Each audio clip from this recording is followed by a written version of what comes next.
students, I am your Shashi ma'am. Here I bring for you an easy education system. Last class में मैंने आपको समझाया था AP या समांतर श्रेणी क्या होती है। आज की क्लास में हम पढ़ेंगे कि अगर हमें कोई कंडीशंस दी गई हैं या परिस्थितियां दी गई हैं तो वहाँ पर हम कैसे आइडेंटिफाई करेंगे या कैसे पहचान करेंगे कि वो एपी है या नहीं है। तो देखते हैं क्या कहा गया है। उसके लिए मैंने उसके लिए एनसीईआरटी के क्वेश्चन लिए जिससे आपको क्लियर हो सके कि हमें किस तरीके से पता लगाना है कि वो कंडीशंस एपी हैं या नहीं हैं। यहाँ पर मैंने कुछ वर्ड मीनिंग लिख दिए हैं हिंदी मीडियम के बच्चों के लिए कि जो इन क्वेश्चंस में यूज़ हुए हैं। तो ये आप नोट कर लें जो हिंदी मीडियम के बच्चे हैं उनको, और जो इंग्लिश मीडियम के बच्चे हैं उनको भी एक्चुअली मीनिंग तो पता ही होना चाहिए कि उसका हिंदी में हम क्या कहते हैं। ठीक है, तो ये आप नोट कर लेंगे। क्वेश्चन देखते हैं क्या कहा गया है क्वेश्चन में। In which of the following situation does list of numbers involved make an arithmetic progression and why? Question में पूछा गया है कि जो नीचे सिचुएशंस दी गई हैं उनमें से कौन से अर्थमेटिक प्रोग्रेशन है और क्यों।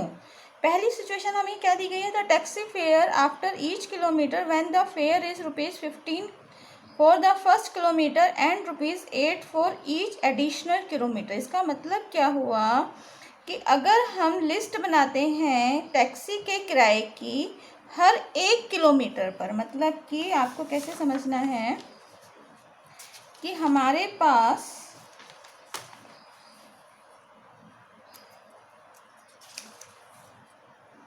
आपको समझना है कि मान लीजिए हमने यहाँ से जर्नी स्टार्ट करी, फिर 1 किलोमीटर चले, उसके बाद फिर 1 किलोमीटर, फिर 1 किलोमीटर और फिर इस तरीके से जा रहे हैं। और अगर हम यहाँ लिस्ट कर रहे हैं किराया को इस पोर्शन पर, यहाँ यहाँ यहाँ यहाँ कुछ नंबर्स आएंगे, रुपीज़ आएंगे फेयर्स में, तो वो जो रुपीज़ होंगे या वो जो नंबर्स होंगे क्या वो एपी है या नहीं है, तो ये हमें पता लगाना है।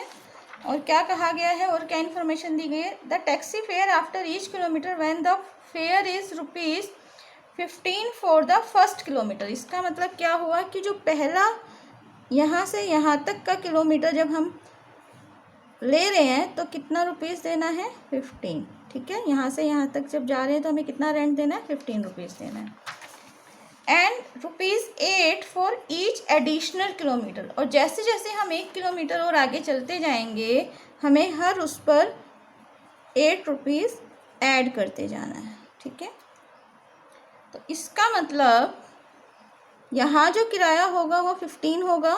मैंने फिर 15 में ₹8 ऐड कर देंगे तो यहाँ 23 हो जाएगा, फिर ₹8 ऐड कर देंगे तो 31 हो जाएगा, और फिर ₹8 ऐड कर देंगे तो 39। तो हमारे पास लिस्ट ऑफ नंबर्स क्या है, ये क्या है, 15, 23, 31, 39। ठीक है, तो यहाँ हम देख रहे हैं कि हम एक फिक्स्ड नंबर ऐड कर रहे हैं। क्या कर रहे हैं, एक फिक्स्ड नंबर ऐड कर रहे हैं, जो कि हमारी समांतर श्रेणी या एपी की डेफिनेशन में भी हमें कहा गया था कि अगर एक फिक्स्ड नंबर ऐड हो रहा है तो वो एपी होगी। इसका मतलब ये एपी है।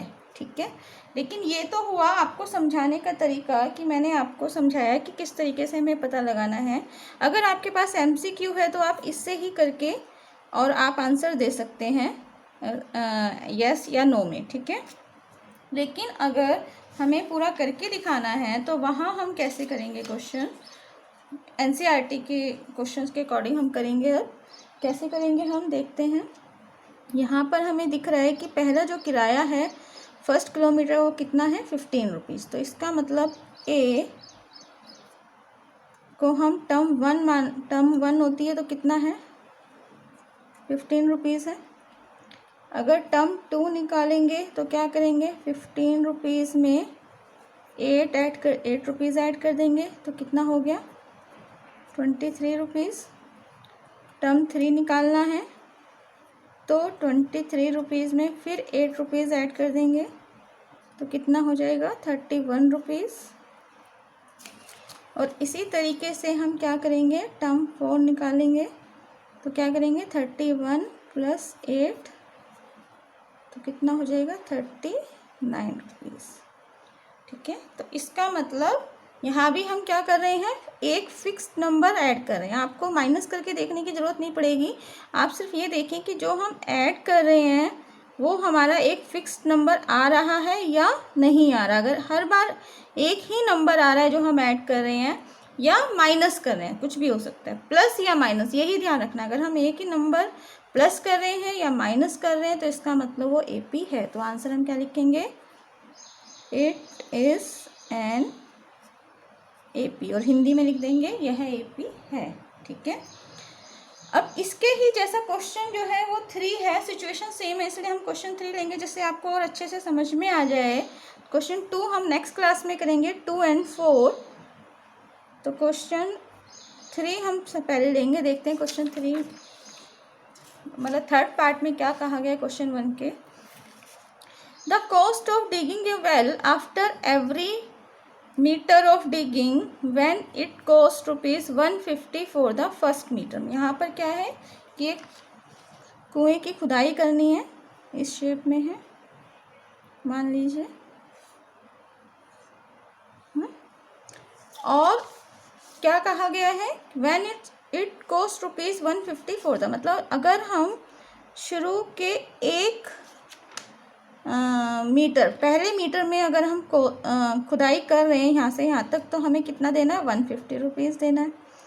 उसके बाद क्या कहा जा रहा है, and rises by ₹50 for each subsequent metre, मतलब कि हर एक मीटर जितना जितना हम नीचे जाएंगे यहाँ हमें कितना ऐड कर देना है, ₹50, फिर कितना ऐड कर देना है, ₹50, फिर कितना ऐड कर देना, जितना हम खोदेंगे उसमें हमारा लास्ट में ₹50 ऐड होता चला जाएगा। मतलब क्या हुआ कि पहले हमने 150 पे किया, फिर हम 200 पे करेंगे, फिर 250 पे करेंगे, फिर 300 पे करेंगे। तो ये हमारे रुपीज़ इस तरीके से हमारा सीक्वेंस बन जाएगा। तो यहाँ पर भी हम क्या कर रहे हैं, एक फिक्स नंबर ऐड कर रहे हैं, तो इसका भी क्या होगा, ये AP होगा। तो इसको भी हम क्वेश्चन कैसे करेंगे, एक जैसी सिचुएशन मैंने एक साथ इसलिए ली है कि आपको अच्छे से समझ में आ जाए।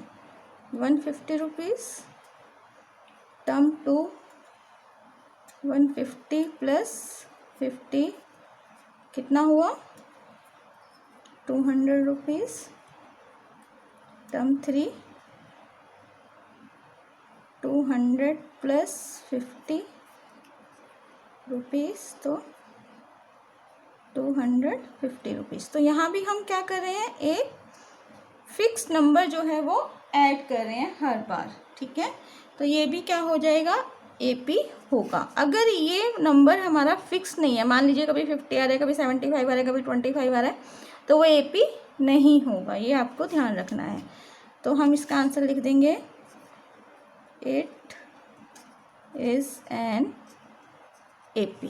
ठीक है, तो ये आपको समझ में आया कि हमें किस तरीके से आंसर करना है। अगर हमें आंसर सिर्फ येस या नो में देना है तो हम इस तरीके से देखकर भी आंसर येस या नो में दे सकते हैं, लेकिन अगर हमें क्वेश्चन पूरा सॉल्व करके दिखाना है तो हम इस तरीके से करेंगे। मैंने दोनों तरीके से आपको समझा दिया है, उम्मीद करती हूँ आपको समझ में आया होगा। तो नेक्स्ट क्लास में मैं आपको क्वेश्चन नंबर 2nd और 4th कराऊंगी। और लास्ट में मैं यही कहना चाहूँगी कि अगर अभी तक आपने हमारे चैनल को सब्सक्राइब नहीं किया है तो ज़रूर सब्सक्राइब करें, लाइक करें, शेयर करें। Thanks a lot.